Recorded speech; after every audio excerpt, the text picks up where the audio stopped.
Hovercrafts were everywhere in the 1970s.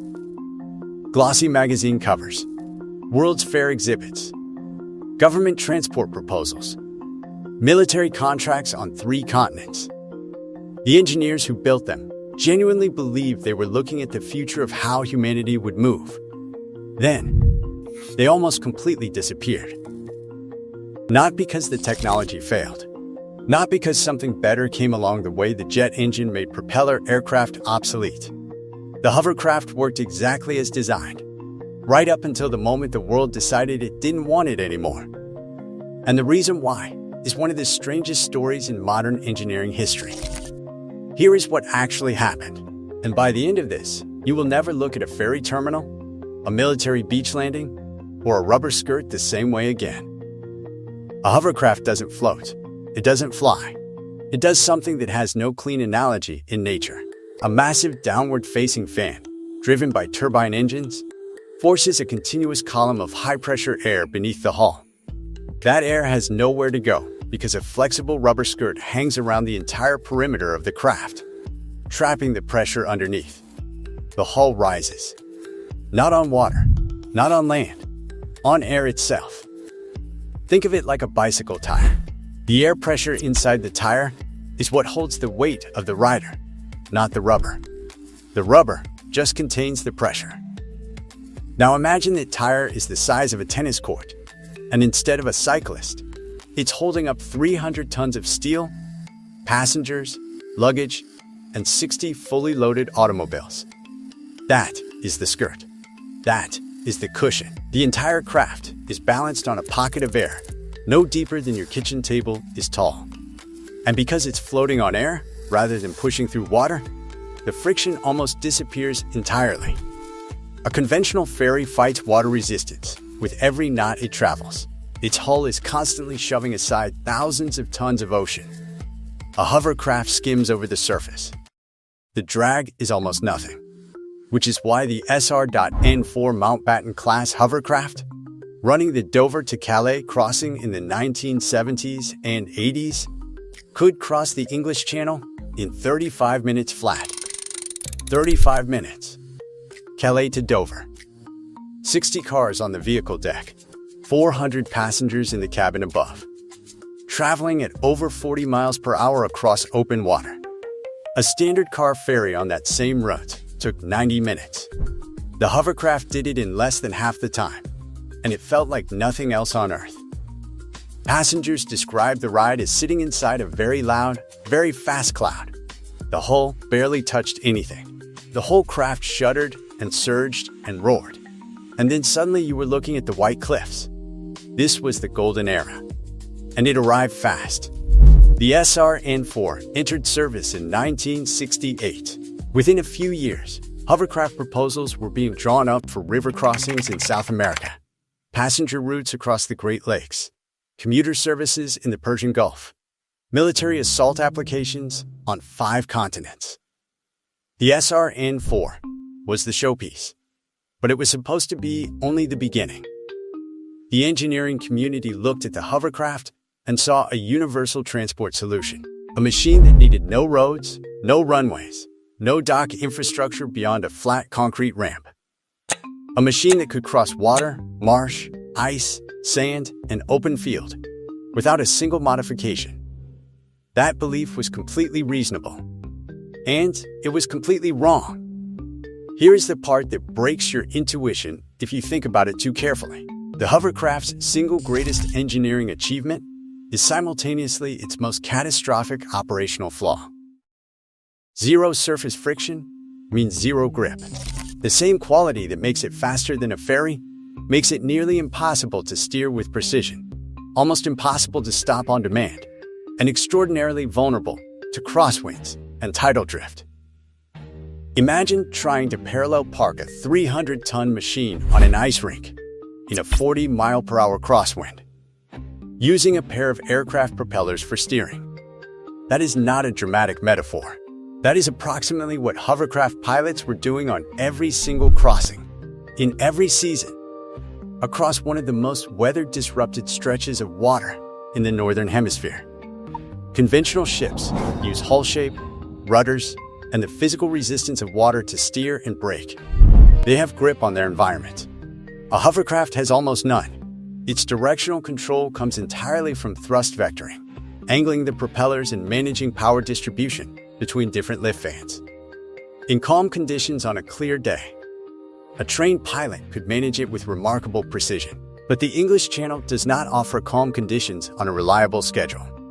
Crosswinds, tidal surges, and wave chop don't pause because your machine prefers smooth surfaces. Hovercraft crossings were canceled for weather at a significantly higher rate than conventional ferry services operating the identical route on the identical day. Not because the craft couldn't physically survive the conditions, but because maintaining safe directional control in heavy weather pushed the skill demands on pilots beyond what could be consistently sustained in commercial operations. The machine worked. The environment kept defeating the machine's ability to operate economically. And then there was the noise.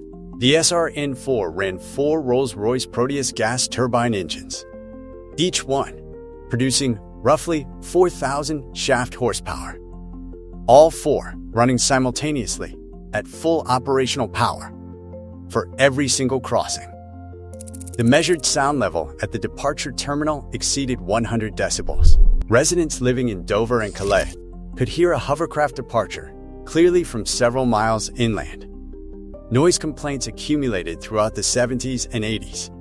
Abatement restrictions began cutting into operational windows. Departure times were constrained. Frequency was reduced. The machine was generating more political resistance than revenue in the communities it was supposed to serve. The fuel consumption made the noise problem look manageable by comparison. Those 4 turbine engines burned through diesel at a rate that made fleet accountants physically uncomfortable. Per passenger mile, the SR.N4 was consuming fuel at roughly double the rate of contemporary ferry services and comparable to short-haul jet operations. Every time the oil price spiked, which it did dramatically in 1973 and again in 1979, the hovercraft route bled money at a pace no subsidy could sustainably cover. The rubber skirts turned the maintenance problem into something close to a daily emergency. Those flexible curtains hanging around the hull perimeter weren't a single continuous piece of rubber. They were assembled from dozens of individually replaceable segments, precisely because they wore out so quickly and so unpredictably. Every crossing over the concrete terminal ramps abraded the lower skirt segments.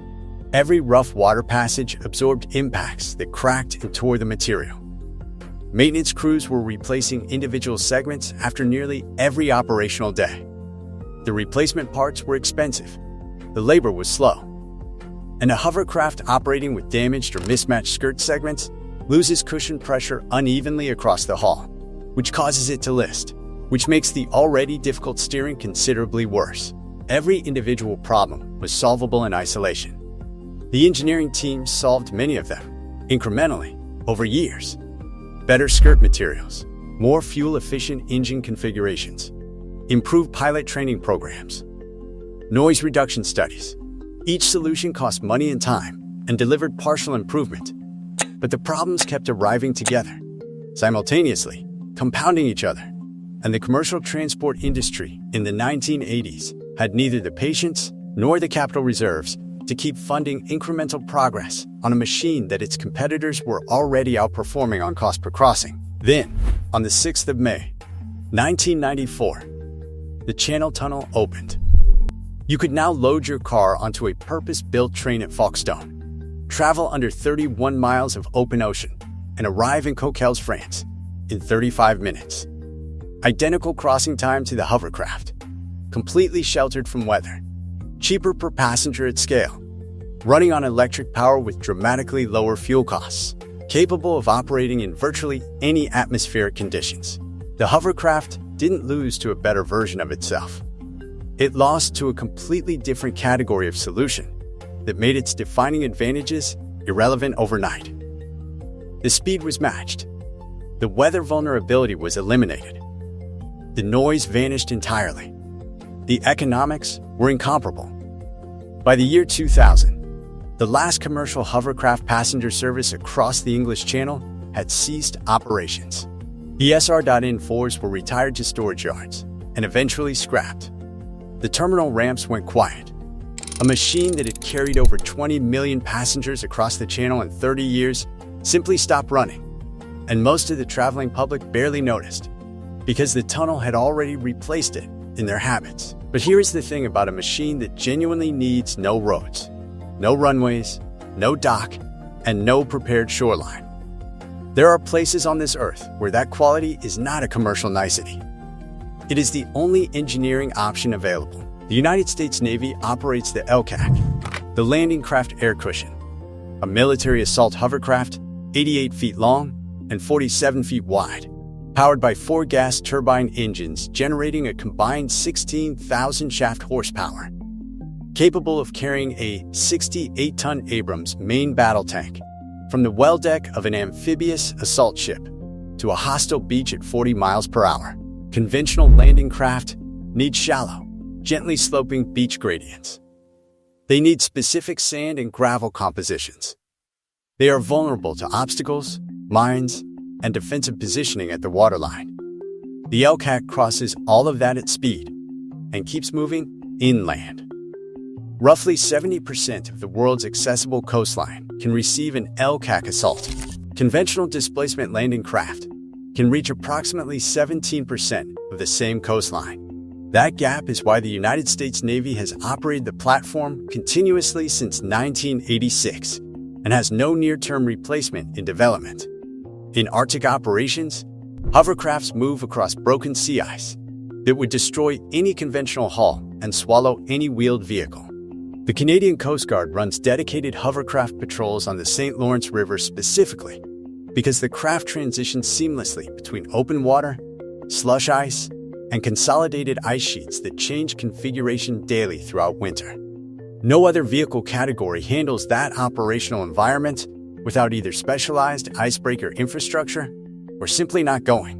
In Bangladesh, in coastal Louisiana following major hurricane flooding, in the river delta regions of Southeast Asia, rescue and logistics hovercrafts reach communities that no boat can navigate and no truck can approach.